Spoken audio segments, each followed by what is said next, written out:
many women in the Gambia drinks. Yeah. But if those women are drinking in the Gambia, they also have got a chance to eventually to end up to with a breast cancer. Developing breast at least cancer. alcohol and cigarette smoking, we just ignore it in that case. But if somebody does, they should be aware of it. That one, and the last one is age. So when the age, so the age we just discussed about age from 35 to 40, 45 up to 50. This is the age eventually, if they have got this kind of preconditions, then eventually they will end up with having a breast cancer. So, you've talked about the risk factors. So, in case someone develops the breast cancer, what kind of treatment do you give to that individual? Fatu, over 80% of women coming to the clinic, they have diagnosed it themselves, not the doctor. You know why? When it's taken back, you know what I mean? Sometimes they eventually touch by voice, and they feel eventually lump in the. That make them to come to the clinic to say, I think I have a lump here because it was not before. So when they come to the clinic, and then obviously, then you do a true examination to see what kind of lump it is, what location it is, how big it is, and what could be. Could be just a simple cyst, or simple cyst, or tumor, or eventually could be more in connection developing a breast cancer. So, just to wrap up, how can you treat So what we can do, we do an examination, we do a scan, and then we do a mammography. Mammography is an X-ray of the breast. And those mammograph, you can see those tissues which has changed. Okay. They have been more like a white tissue, calcificated, and we can identify them. Okay. When it's been identified, obviously the best thing is to take a sampling from those kind of tissues and look under the microscope to see what kind of cancer they have developed, and what stage of cancer they eventually. And if it really was in quite a far stage, then they need an operation. And the operation is to remove all of the whole remove breast. the breast. And sometimes we go to the lump on here. They have also to do some kind of biopsies to find out. That these facilities are available in the Gambia. In the Gambia, but our major hospital? It's actually more or less is concentrated of Royal Teaching Hospital. Royal Teaching, okay.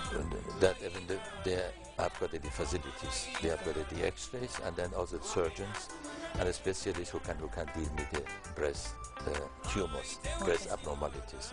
But the very first thing people should do, as soon as they feel something in the breast, something different, they need to come and then to be diagnosed in the clinic. And then to be treated. And one more last question. Did you know, Fatu, that also men can develop breast cancer? Maybe that one will come in another episode. I just wanted to know, yes, there is. Okay, we'll talk about that in our next program episode. We can talk about breast cancer in men. In men, okay. So, Dr. Hassan Azadeh, thank you very much. My pleasure. I'm sure viewers out there, we understand what breast cancer is all about. Welcome back to Breakfast. So we remind you that you're watching GRTS, and then we move to our next segment, which is the rendezvous segment. Normally the rendezvous segment, we try to feature people we think they have a stories to share, a story that if you listen to can influence your life. But we also talk to people out of the ordinary. This week we're going to feature a man. He is a politician, but well before, so surprisingly, that the man has military background. That means he was one time a soldier in the U.S. Army. And this man is no other than the National Assembly member for Banjul North, Baboucarr Niang. Well, Baboucarr today is at home. He's into politics. He has a story to share. Let's join him with Ramatulai Jallo.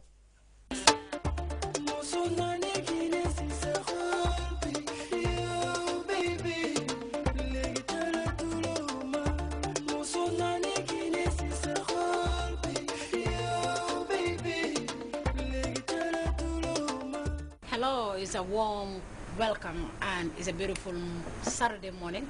And wherever you're watching, this is the Gambia Radio and Television Services. This is the Rendezvous segment. If you're watching the breakfast show every Saturday at 10 o'clock, 10 a.m., this is Ramatullah Jallo on the Rendezvous segment. And this morning I have a particular person who is so important in our society, none other than Honorable Baboucarr Nyang, the parliamentary member of the Banjul South. Alhaji Baboucarr Nyang. Naka nga def? Alhamdulillah. Honorable Baboucarr Nyang is the son of Alhaji Seh Nyang and Adi Senebu Jaw of Banjul. I was born in Basse. Then my father was posted there during the colonial days. But I grew up in Banjul. Okay. I attended Malfa Primary School, Winley, Gripe Island, St. Augustine's High School, now called St. Augustine Senior Secondary.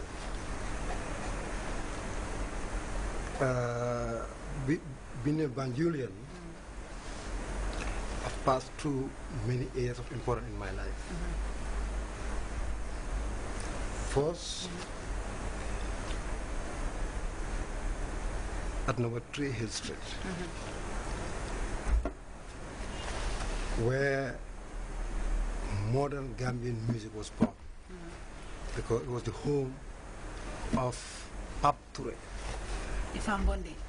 Before Famonde, it was called the Super Eagles. Super Eagles, wow. Then we had our group that was based there called Top 10 Vu. What a beautiful name. Interesting. Originally we were 10 in number. But because of our importance, our respect within Banjul, so we had more than 10 members, but still top 10.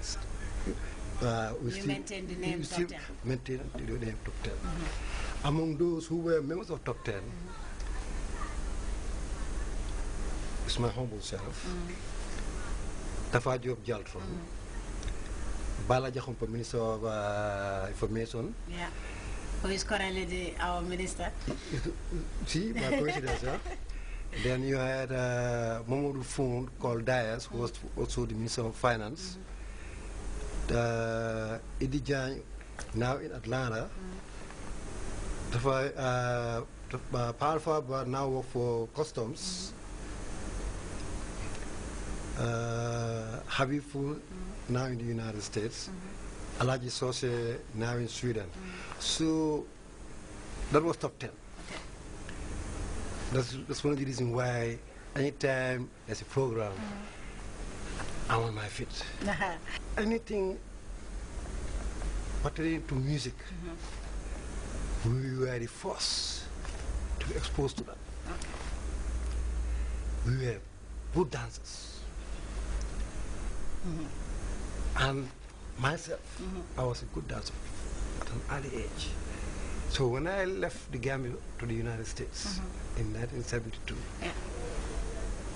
I was also exposed. In my university, the American University, I was in the social group, organizing activities, exposed to great musicians. So music is not new to me. I just enjoy dancing. And up to today. And it's part of health, you know, the more you dance. That's why I look young. You lose weight. You look at me. You're always healthy. Yeah, I'm always healthy because I'm dancing. It's an exercise. So I enjoy it. Honorable Nyang, tell us those days, education and now.